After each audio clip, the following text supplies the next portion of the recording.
అందరికీ నమస్కారం. నేను మీ హేమా సుబ్రమణియన్. హోమ్ కుకింగ్ తెలుగుకి స్వాగతం. ఈ రోజు మనం ఒక ఇన్స్టెంట్ టిఫిన్ రెసిపీ చూడబోతున్నాం. బయట కరకరలాడుతూ లోపల మెత్తగా భలే టేస్టీ అయిన రాగి బందోసలు. సో రండి ఎలా చేసుకోవాలో చూద్దాం. పిండి కోసం ముందుగా గిన్నెలోకి అరకప్పు రాగి పిండి, అలానే అరకప్పు బొంబాయి రవ్వ వేసుకోవాలి. ఇక్కడ నేను 125 ml మెజర్మెంట్ తో ఉన్న కప్పుని తీసుకున్నాను. ఈ రెసిపీకి రెండింటిని కలిసేటట్టు ఒకసారి కలుపుకొని తర్వాత అరకప్పు పుల్లటి పెరుగు వేసుకోవాలి. ఇప్పుడు అన్ని కలిసేటట్టు కలుపుకోండి. ఈ స్టేజ్ లో మీకు పిండి కాస్త గట్టిగా ఉంటుంది, కానీ అది మామూలే. కొద్దిగా నీళ్లు పోస్తూ పల్చగా కలుపుకోవాలి.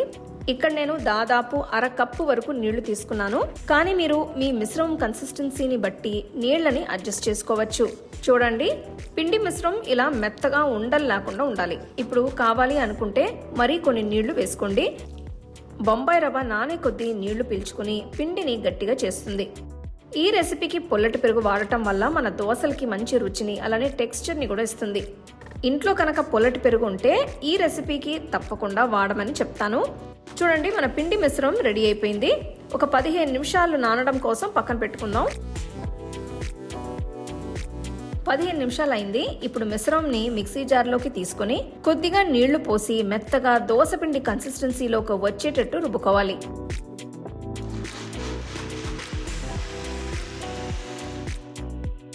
అయిపోయిన తర్వాత గిన్నెలోకి వేసుకోవాలి. నెక్స్ట్ మనం తాలింపు పెట్టుకుందాం. దీనికోసం కడాయిలో 1.5 టేబుల్ స్పూన్ల నూనె వేసుకోవాలి. నూనె వేడైన తర్వాత 2 టీ స్పూన్ల శనగపప్పు, అలానే తరిగిన 10 జీడిపప్పులు వేసుకోవాలి.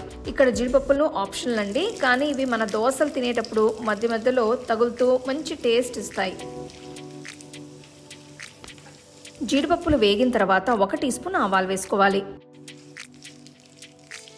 చూడండి, ఆవాలు వేగాయి. ఇప్పుడు 1 టీ స్పూన్ జీలకర్ర వేసి వేయించాలి. ఆ తర్వాత సన్నగా తరిగిన ఒక పెద్ద ఉల్లిపాయ, సన్నగా తరిగిన 2 పచ్చిమిరపకాయలు, అలానే కొన్ని తరిగిన కరివేపాకులు వేసి వేపాలి. తాలింపు అయ్యేంత వరకు కూడా చిన్న మంటలో ఉంచి చేసుకోండి, ఎందుకంటే మనకి ఉల్లిపాయలు మగ్గిపోయాయి. మెత్తగా అవనక్కర్లేదు, 1 నిమిషం పాటు వేగితే సరిపోతుంది. తర్వాత ఒక మీడియం సైజ్ క్యారెట్ ని సన్నగా తురిమి వేస్తున్నాను. అలానే సన్నగా తరిగిన చిన్న కప్ అంతా కొత్తిమీర కూడా వేసుకోవాలి. ఒక్కసారి అన్ని కలిసినట్టు కలిపి మరో నిమిషం పాటు వేగనివ్వాలి. ఇప్పుడు సీజనింగ్ కోసం ఈ మిశ్రమంలో 1 టీ స్పూన్ ఉప్పు, 1/2 టీ స్పూన్ ఇంగువ వేసి కలిపి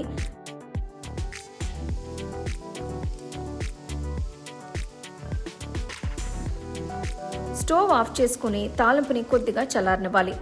తాలింపు చల్లారిన తర్వాత రాగి పిండి మిశ్రమంలోకి వేసుకొని కలుపుకోవాలి.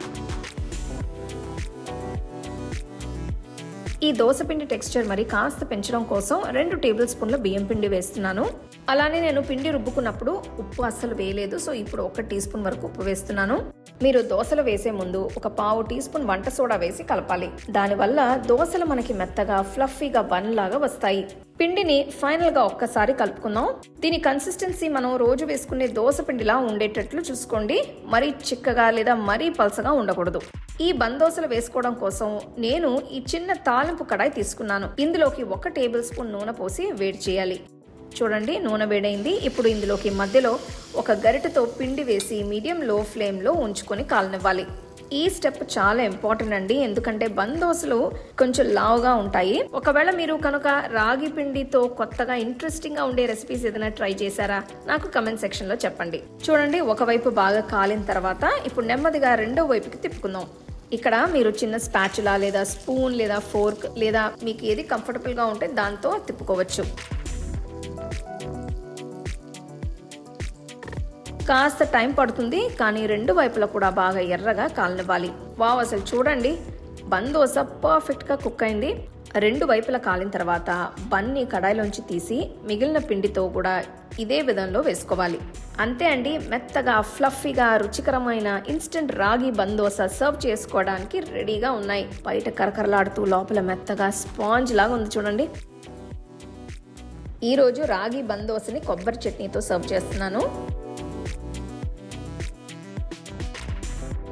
అబ్బా, ఎంత రుచిగా ఉందంటే ఆ కొబ్బరి చట్నీ రాగి దోశ కాంబినేషను లోపల మెత్తగా అంత టేస్టీగా ఉంది. మరి ఎందుకండి ఆలస్యం, ఎమ్మటే ఈ ఇన్స్టెంట్ రాగి బందోస ట్రై చేసి ఎంజాయ్ చేయండి. సో తప్పకుండా ట్రై చేసి మీ ఫ్యామిలీ ఫ్రెండ్స్తో షేర్ చేసుకోండి. మీకు ఈ వీడియోలో నేను యూజ్ చేసే ప్రోడక్ట్స్ నచ్చితే కింద ట్యాగ్ చేశాను, చెక్ చేసి చూడండి. All my home cooking digital cookbooks are now available on shop.homecookingshow.in. Download and start cooking today.